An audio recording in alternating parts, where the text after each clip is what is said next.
Film की शुरुआत में कहानी के मुख्य कैरेक्टर को दिखाया जाता है जिसका नाम इंसू होता है। वह दृष्टिहीन था यानी अंधा। इंसू एक फोटोग्राफी क्लब में आता है। वहाँ उसकी मुलाकात सुयोंग नाम की एक लड़की से होती है। इंसू उससे पूछता है, क्या यह फोटोग्राफी क्लब है? सुयोंग कहती है, हाँ। इसके बाद वे दोनों सीढ़ियों से ऊपर जा रहे होते हैं, लेकिन इंसू ठीक से सीढ़ियाँ नहीं चढ़ पा रहा होता। तभी सुयोंग उसके पास आकर उसका हाथ पकड़कर उसकी मदद करना चाहती है, लेकिन इंसू मना कर देता है और पीछे हट जाता है। सुयोंग समझ जाती है कि शायद इस लड़के ने हाल ही में अपनी दृष्टि खोई है और अभी तक वह अपनी इस सच्चाई को स्वीकार नहीं कर पाया है। फिर सुयोंग किसी तरह इंसू को संभालते हुए क्लब के सामने ले आती है। इंसू उसे धन्यवाद देकर कहता है, अब आप जा सकती हैं, यहाँ से मैं अकेला चला जाऊँगा क्योंकि यह क्लब सिर्फ अंधे लोगों के लिए है। तब सुयोंग जवाब देती है और कहती है, मैं भी तुम्हारी तरह अंधी हूँ और मैं भी इस फोटोग्राफी क्लब की एक मेंबर हूँ। यह सुनकर इंसू हैरान रह जाता है क्योंकि कुछ देर पहले ही सुयोंग ने उसे सीढ़ियाँ चढ़ने में मदद की थी।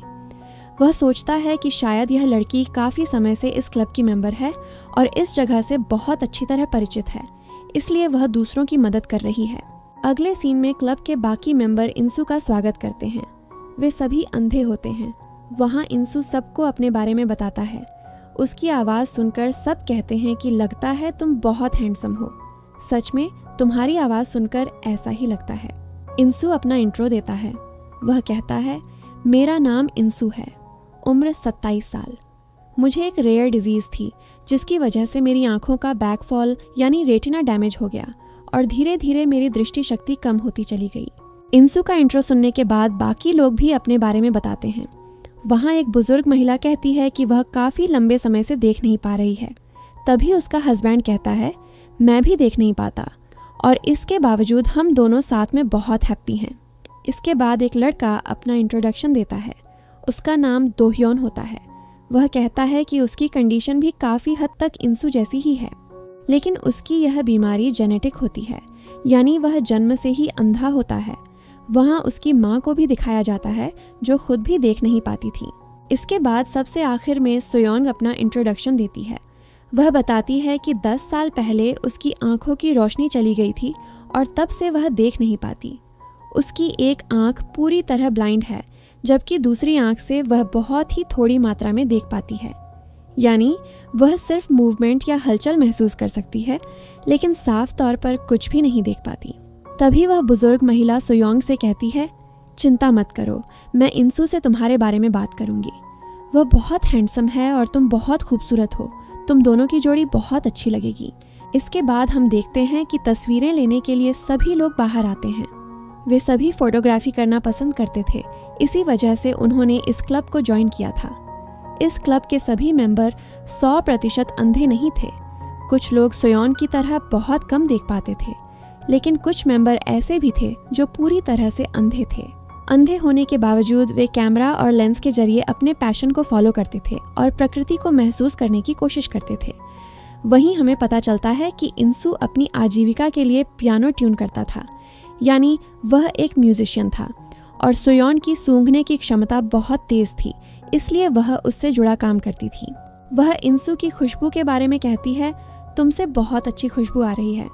अगले सीन में हम इंसू को उसके काम पर देखते हैं। वह बहुत खूबसूरती से पियानो बजा रहा होता है। क्योंकि वह देख नहीं सकता था, इसलिए वह सुनकर ही ट्यूनिंग करता था। वह ग्लास और लेंस का इस्तेमाल करके देखने की कोशिश करता है।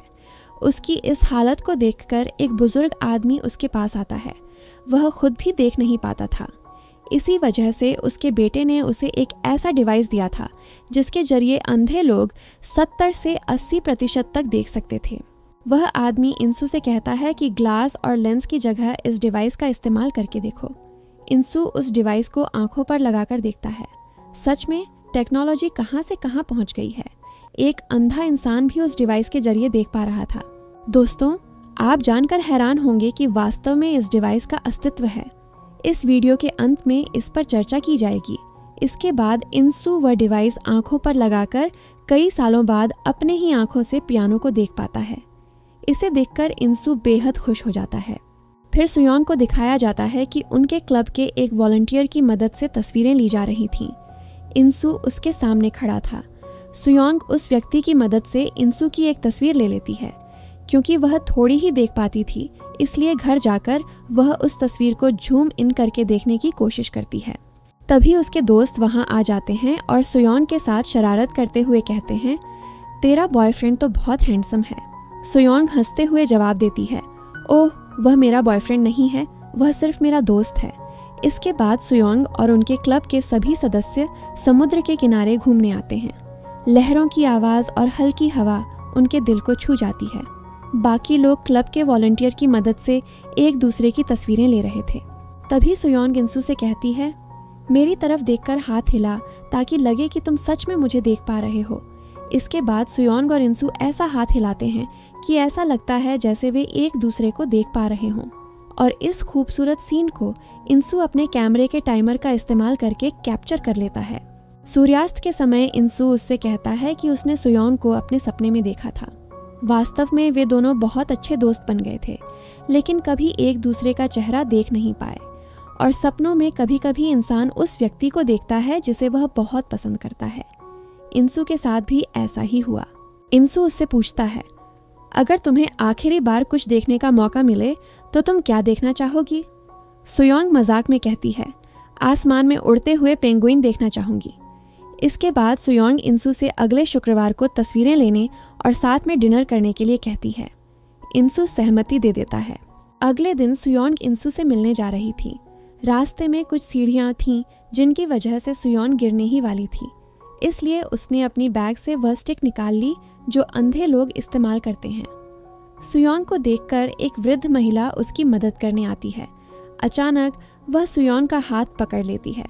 सुयोंग घबरा जाती है और गिर जाती है। महिला सुयोंग से कहती है, तुम बहुत क्यूट लड़की हो, लेकिन तुम्हारी यह हालत देखकर मुझे बहुत दुख हो रहा है। चलो तुम्हें नीचे उतार देता हूँ। महिला की बात सुनकर सुयोंग को तकलीफ होती है, क्योंकि जब कोई आपकी कमजोरी या कठिनाई के बारे में बात करता है तो निश्चित ही आपको दर्द होता है। सुयोंग उसकी मदद लेने से मना कर देती है और उसे जाने के लिए कहती है। अगले सीन में इंसू को दिखाया जाता है। उसके पास सुयोंग का फोन आता है। वह कहती है, तुम कहाँ हो?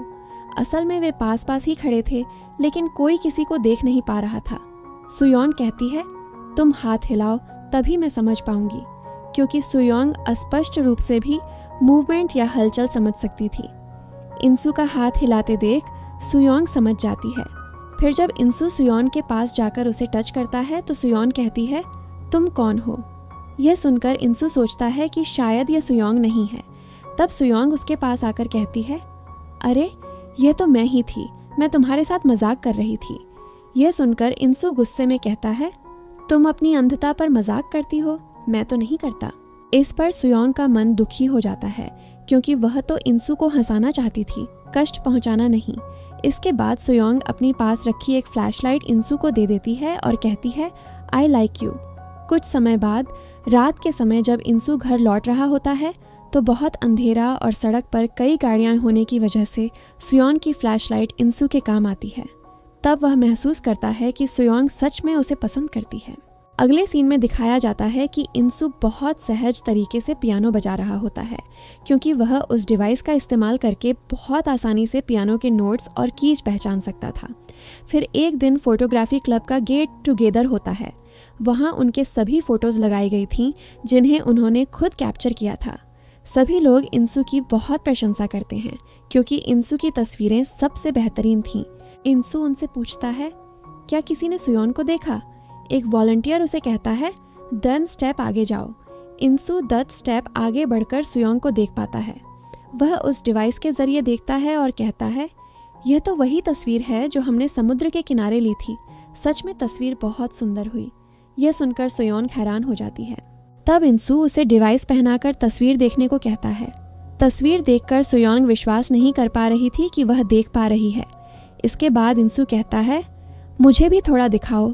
सुयोंग पहली बार साफ तौर पर इंसू को देख पाती है। इंसू बार बार अपने हाथों से हार्ट शेप बनाकर पोज दे रहा होता है, लेकिन सुयोंग इंसू से कुछ नहीं बोलती, क्योंकि वह इंसू को देखकर कहीं खो सी गई थी। इंसू कहता है, कुछ तो बोलो, क्या तुम मुझे देख पा रही हो? सुयोंग हंसते हुए कहती है, हाँ, मैं तुम्हें देख पा रही हूँ। तब इंसू अपना प्यार कबूल करता है। वह सुयोन को प्रपोज कर देता है। वे दोनों बहुत करीब आ जाते हैं। इंसू कहता है, रुको, कोई शायद हमें देख लेगा। सुयोन कहती है, यहाँ कोई हमें नहीं देख पाएगा। तभी क्लब के सभी सदस्य वहाँ आ जाते हैं। इंसू और सुयोन के साथ वहाँ एक खुशियों भरा माहौल बन जाता है।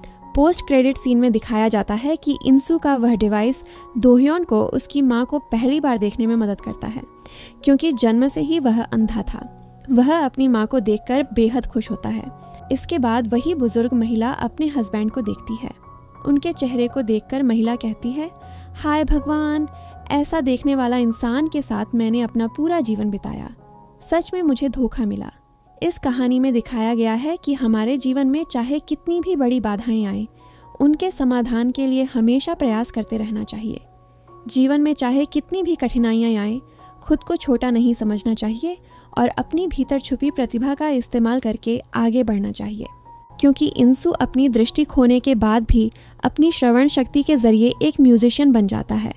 वह किसी पर निर्भर नहीं रहता और यही चीज़ सुयोन के साथ भी होती है।